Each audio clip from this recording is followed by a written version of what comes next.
काय म्हणतो मग ओम्या? श्री स्वामी समर्थ श्री स्वामी समर्थ.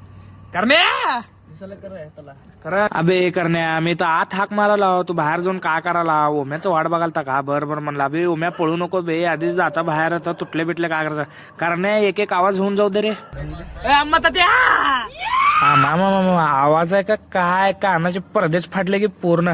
मग तर मित्रांनो, आज होता बघा 20 मार्च, श्री स्वामी समर्थांचं प्रकट दिन. मग आम्ही सगळेजण आज प्रकट दिन होता म्हणल्यावर प्रकट दिनानिमित्त आम्ही आलता बघा अक्कलकोट येथील श्री स्वामी समर्थांच्या मंदिराला. मग इथं आल्यावर कळालं की इथं काय गर्दीच नाही. मग आम्हाला वाटलं की एक नंबर दर्शन होतील श्री स्वामी समर्थांचे. हा बाबा बाबा बाबा बाबा, मला वाटलं बाहेरच्या साईडला गर्दी नाही म्हणल्यावर आतल्या साईडला पण गर्दी नसेल. पण काय गर्दी असू दे नसू दे, श्री स्वामी समर्थांचे दर्शन झाले तेवढंच बास म्हणलं मनाला. मग काय श्री स्वामी समर्थांचे दर्शन तेवढं घेऊन निघालतो बघा बाहेरच्या साईडला. मग तेवढ्यातच इथं श्री स्वामी समर्थांचे कोणतर हे काढले होते बघा रांगोळी. मग इथं खाली त्यांची आयडिया आणि फोन नंबर लिहिले बघा. तुम्हाला काढायचं असेल तर त्यांना फोन बिन तेवढं लावून टाका. मग तेवढं स्वामी समर्थांचे दर्शन घेऊन आम्ही निघालतो बघा घराकडे. तुम्हाला व्हिडिओ तेवढा आवडला असेल तर लाईक फॉलो तेवढं करून घ्या.